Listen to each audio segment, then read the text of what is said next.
Hi everyone and welcome back to the channel. Thank you for joining me for today's video. I hope you enjoyed my last video where I went to Blackpool Pleasure Beach.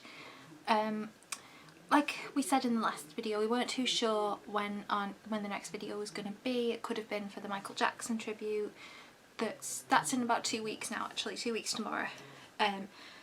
So I'll try and film that. I'm not really sure how much of it I will be able to film, just in case of copyright and things like that, but I'll try my best. Okay, so today I'm going to talk to you about things that I did and things that I would recommend to do if you ever visit Boston, Massachusetts in the United States.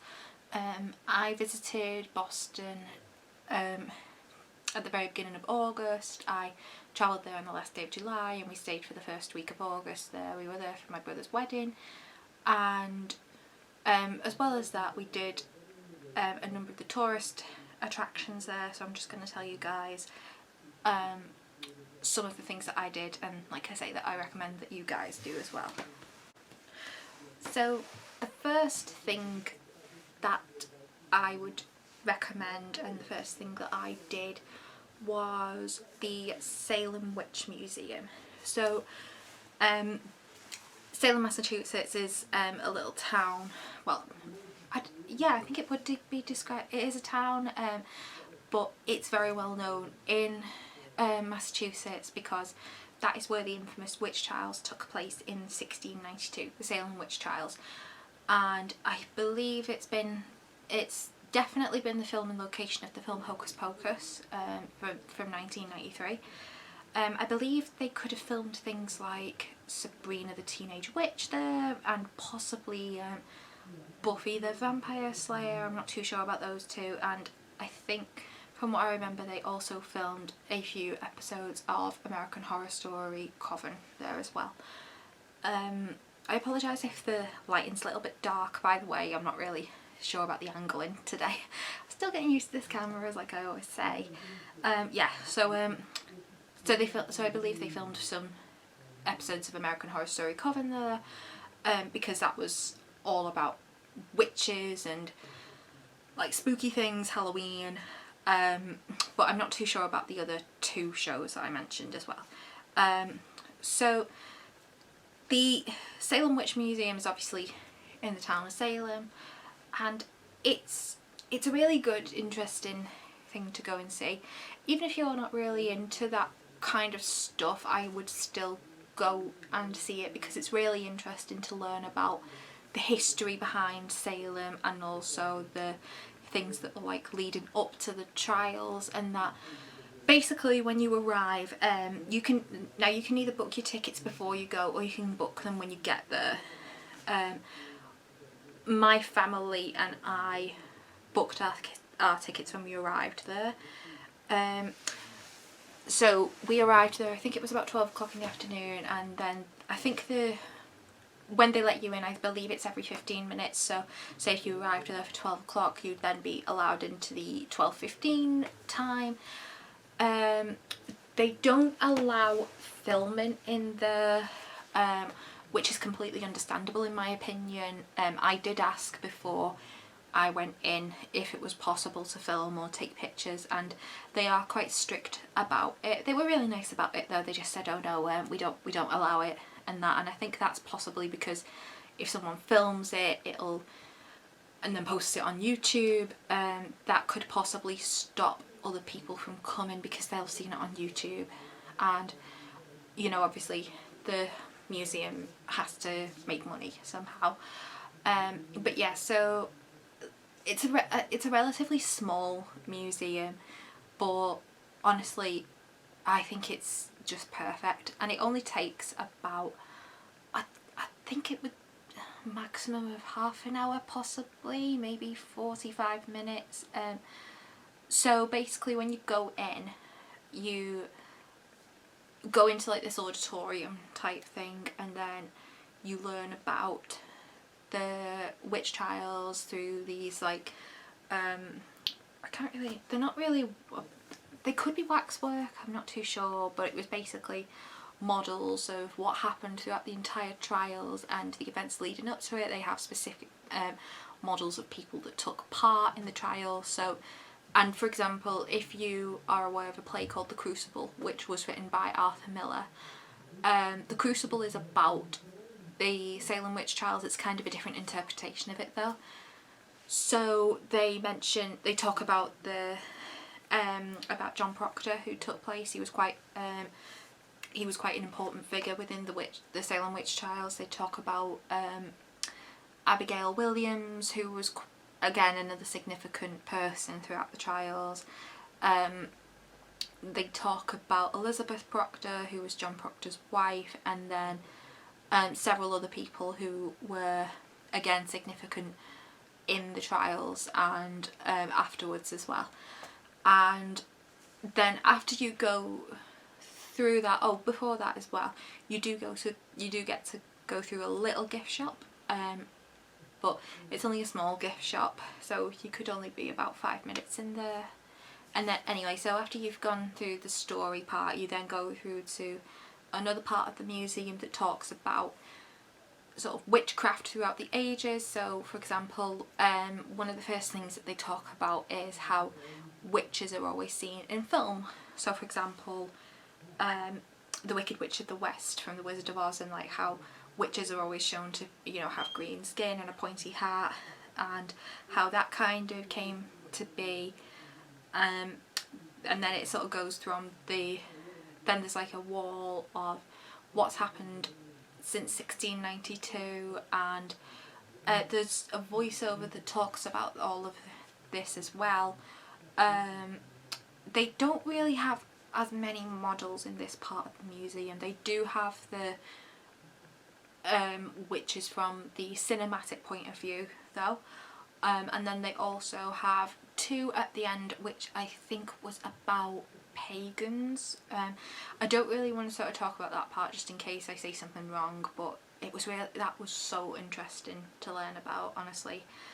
And then after that you then come out again and you are in another gift shop, and it's a lot bigger than the first one that you go through.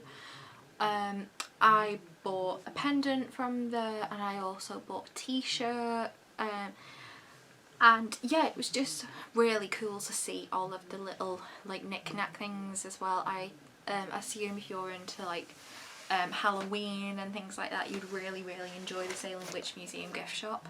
They do have things like Hocus Pocus themes as well. They have Harry Potter.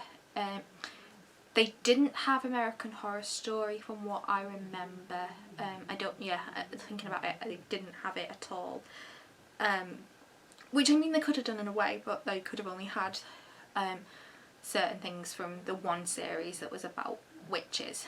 But yeah, it's mainly about the Salem Witch Museum, and then the pendant that I got, for example, is meant to symbolise protection. And honestly, the pendants and the jewellery in there are beautiful, and the kind of knick-knack things are sort of more home interior type things, so things you could get for like Halloween if you like to decorate your house at Halloween. They have mugs, like I say, they have Harry Potter things, and it's all just it was incredible to see all of it. Like I was really impressed. Like I say, it's only small, but it's only a small museum, but honestly I really enjoyed it, and I'd really recommend that you go there if you do visit Boston and decide to go to Salem one day. Salem itself is just a really lovely town. They had the House of Seven Gables there. I unfortunately didn't go into that, but I'm really hoping that if I ever go back to Boston, that I'll be able to visit the House of Seven Gables. And I would also really love to see Salem at Halloween, because I've seen online and it looks absolutely incredible. It really sort of brings out the spirit of Halloween and all things spooky. And like I say, if you love Halloween as much as I do, and a lot of people who I know, you would be absolutely blown away by Salem, Massachusetts. Like I say, it's just it is a really lovely town to go and visit, and I would really recommend that you go there. when you visit Massachusetts. In Boston is the Cheers Bar. So for those of you who might not know, this is the bar that was filmed. Well, I don't think it was filmed in this precise bar, but definitely the outside of it is where they had the TV show Cheers, which ran in the 1980s to the early 90s. And inside it looks like a kind of standard pub, but you know, if you kind of grew up the same as me and your mum and dad watch Cheers, you'll know what it is. I've grown up watching the show and I love it. I think it's really, really funny. It might be a bit like hard to get into if you've never seen it before, but because I've grown up with it, I was really, really excited to go and visit the actual bar. And yeah, inside it's just like a standard pub, but the food was amazing. I think it was a type of chicken sandwich with some fries, and I tried my first beer in there. I had a Down East cider, so it does taste more like beer than cider, but what it was, because I really don't like beer, but my family all had beer in like these traditional glasses, like a traditional beer glass, one with a handle on, and it says Cheers Boston on the glasses if you do end up purchasing one. And I was having Coke at the time, and I just kind of felt like this is the sort of place where I should have beer, even though I really don't like it. So my brother said, if you try a Down East cider, it's more of a sweet beer. So I found it really, really nice to drink. So if you're like me and you're not too keen on beer but you still want to try beer in a way, I would recommend that you have a Down East cider, because it is a lot sweeter than ordinary lagers and things like that. But yeah, so downstairs is where they have the kind of food and drinks part, and then there's a little gift shop there that just sells like t-shirts and things, and then upstairs is what looks like the actual scenes of the bar in the show, and they also have cardboard cutouts of a lot of the characters that were in the show. So they had Ted Danson, who played Sam Malone. They had Shelley King, who played Diane. They had Kelsey Grammer, who played Frasier Crane, and yeah, it was really, really funny to see all of that. And they also have a bigger gift shop again, and that sold things like, you know, again, t-shirts. It sold I think it sold bobbleheads as well, and it also sold caps, and I purchased a cap from there, and so did my mum, and because we really, really needed a cap because it was honestly such a hot day, and I had to have my hair like back, because my hair where I have my part in, it gets notoriously sunburned, and it's really, really sore when that happens. If you've experienced that, you'll know the pain. But yeah, so again, that was a really nice thing to do, and it kind of felt it was really, really iconic to go and see it. And especially if you appreciate the TV show as much as I do, you'll really, really enjoy visiting the bar, and I really would recommend going there, even if you've never really seen the show, to be honest, because it's such an iconic part of Boston. You know, it's just something that I really think you should do. Again, if you haven't, even if you haven't really seen an episode of Cheers, just still go, because when I was there was like people younger than me there who I don't really imagine would have seen the show, and even they were really enjoying it and that. So yeah, I would recommend to go to Cheers Bar even if you haven't seen the show, because again, it's such an iconic part of Boston, and everyone always talks about how great it is in there. And again, if you do go, if you post on, like, if you've got Instagram or something, if you hashtag Cheers Boston, you could sort of get reposted by them. I think they have a kind of wall of fame there for that. I did it, but unfortunately I didn't get picked. but I think it's just one of them that they'll pick like every so often. But yeah, please go to Cheers Bar if you do. Next thing that I would recommend to go to is Fenway Park, and that's where they have a lot of the Red Sox, well, a lot, pretty much all of the Red Sox games are held in Fenway Park. And it's such, again, it's a really iconic part of Boston, even if you can't even if you don't go and see a game there, because I think it is the type of place you can only rarely get into if you're going to see a Red Sox game. Some people that came to Boston with us did go to the Fenway Park to see a baseball game, and they said it was really good, but even just walking around it is really good, because you just kind of get the atmosphere and you get the kind of feelings of you really want to be there and actually go and see a baseball game being played. I've never seen a baseball game like live, so I would really have the chance to even just go and see it once. But even besides from that, the gift shop that they've got there is really good. They sell t-shirts, caps, they sell little teddies and that, and also like one thing that I was really like excited about when we were walking past one night was they have concerts there as well.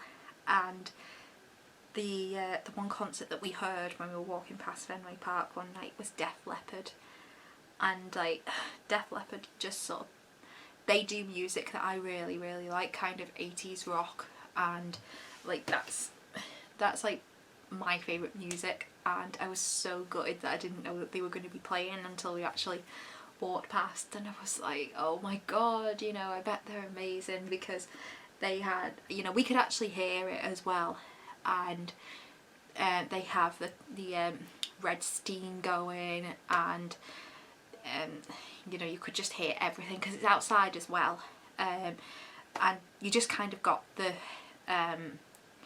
you just felt the spirit of it all. And you know, even if you aren't into that music, I think I can imagine that anytime you walk past Fenway Park and there's a concert being played, you would be amazed with just hearing it and getting the kind of feelings of wanting to be there. And yeah, but I think it's more of a place to go and visit during the day. That's my personal opinion, you might think differently to me, but we visited it a lot during the day, and I think as well they hold a lot of like training games as well. But yeah, it's a really interesting place to go and just walk around, and if you can get in to see a game, then I'd really recommend it. And yeah, it's just again another iconic part of the city, so I'd even just to like have a 5-minute walk around it, like I'd do that as well. Okay guys, so that is the end of this video. I know I only talked about 3 things, but they're kind of the main things that I wanted to talk about and that I would recommend. Even like just walking around the Boston Public Gardens, I'd recommend that as well, and you know, just going to the main city and to the malls that they have there. We stayed, our hotel was in Natick, by the way, and they have a mall that's about a 5-minute walk from the hotel that we stayed in. I unfortunately can't remember the name of the hotel, but yeah, yeah, that's the main things that I went to see and would recommend in Boston, Massachusetts. And as another thing that I would recommend is Dunkin' Donuts. Please go to Dunkin' Donuts. Like they have such good food, they have good drinks, and again the donuts are really good. Yeah, they were really popular over there as well. So if you're in Boston, go to Dunks at least once. But yeah, I hope you enjoyed this video today. If you enjoyed, please give it a big thumbs up and subscribe down below if you would like to see more videos from me. And I hope I see you all soon, and I hope you will join me for my next video. Bye!